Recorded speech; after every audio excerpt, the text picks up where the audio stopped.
It comes as a surprise to the thousands of New Zealanders who travel the world every year when they meet people who have little or no idea where they, New Zealanders, come from. However, the many Americans who fly in on our international airline know very well where they're coming to and what they're coming for. They've come to take advantage of the extraordinary range of tourist activities this singular Pacific country can offer, and Taupo is a major part of that. If this were a long postcard to a friend, the date stamp would read Taupo, late April. That's autumn, fall, hereabouts, in the center of the North Island.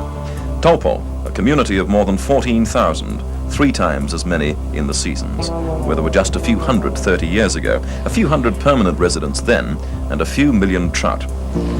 With visitors like Zane Grey, the fishing story's got around. And that's what we've come for, to catch a fish, or several, just like 70,000 hopefuls do every year. To spend a weekend aboard the motor vessel Facilita, with an owner-captain who doesn't have a uniform unless it be a t-shirt and shorts, who doesn't employ a bosun, who doesn't need a steward, is his own entertainments officer, first cook and bottle washer, Chris Jolly.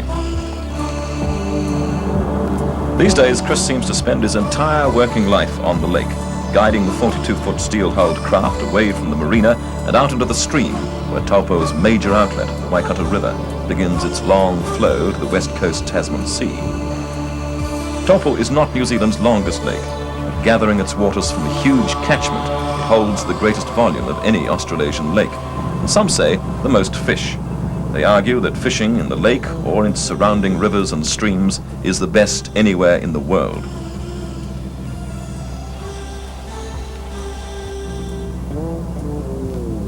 The moment we're over a good spot, the steel line winds out, and we wonder if we can do as well as others. Bigger than this, surely, with a bit of luck more like this average Facility to catch.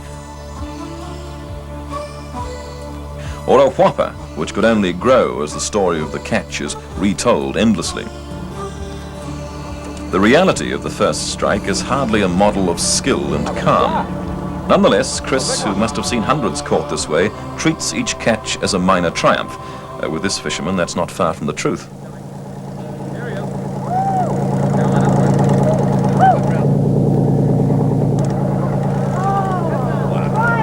Chris has been around this lake since the time he landed his first trout, when the fish was half the size of the boy.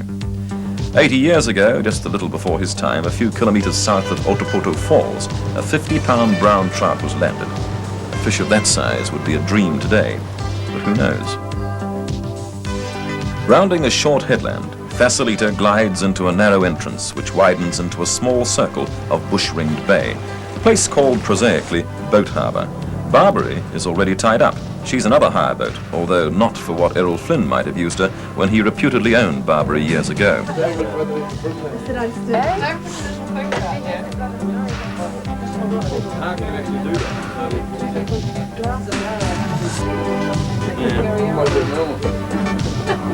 I just keep going with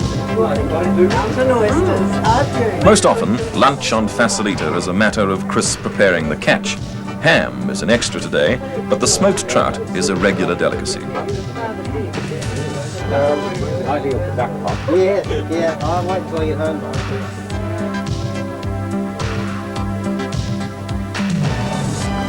After lunch, a fishing lesson. Placing the coloured line lightly on the water, causing the fly to drop precisely where you believe the trout will snap it up. Like so many other sporting skills, it's much harder than it looks. A little gentle guidance does wonders, and it's part of the service.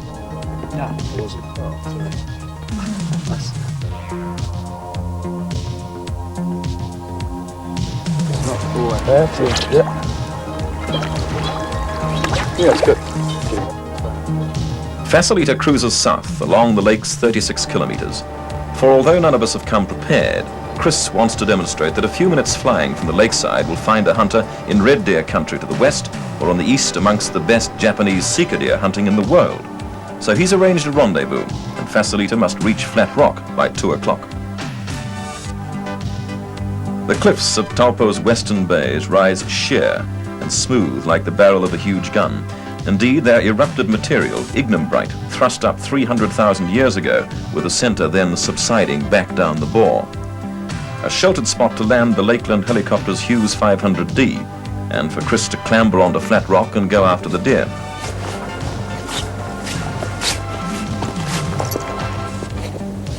Toby Clark spends a lot of his time ferrying hunters and landing fishermen by some of the more inaccessible mountain streams. He flies out too with a net to capture deer alive, or with a monsoon bucket to douse fires, or he carries a torch to light fires and clear scrub. In late April, it's just warm enough for the moderately brave to take the plunge.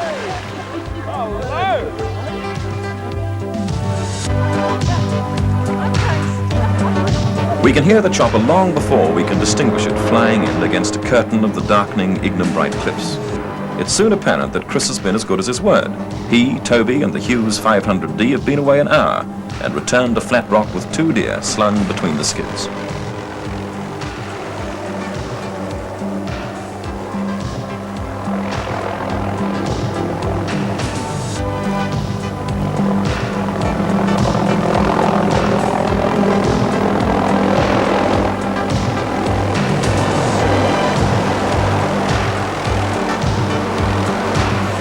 April is coming up to the roar. That's the mating season for deer. Chris has been careful not to take the biggest stags or interfere with the breeding stock. Anyway, venzin's not on the menu tonight. Tonight, the house specialty of Flat Rock Cafe is barbecued trout a la Jolly. Every fisherman has his favorite fish story, generally stretched a little with time, and every fisherman has a preferred way of preparing the catch, but there's still something to learn from the very experienced.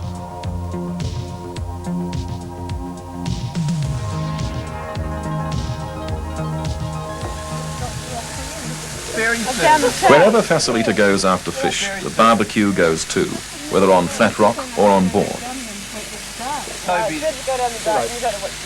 Toby's short hop. No, not no. What do you mean, no thing? No thing? What a rude lot, though. So no thing. Nothing. I don't think you don't like milk out of food. So no thing to Early Sunday, and Facilita moves away from flat rock into the morning light, which, beautiful as it may be, doesn't promise well for a smooth day's fishing. Still, it's our second and last day, and everybody's keen to try a line. There's never any need to bring your own fishing gear aboard Facilita. Chris supplies a virtual arsenal of equipment. He prefers it that way, being able to control the quality of gear. The rods are made not far away in Rotorua by Kilwell, a company that Chris knows well. For the fumbling angler, Chris prepares the lines. That's a way of ensuring the customer gets his money's worth aboard. Taupo today can claim to be almost unique. Such is the balance between food and fishermen, the Taupo fishery naturally regenerates. The final catch turns out to be an average lake size 1.5 kilograms. I do well. Of course she did well. But well enough to warrant a float plane fly past is a matter of opinion. Put it down to coincidence.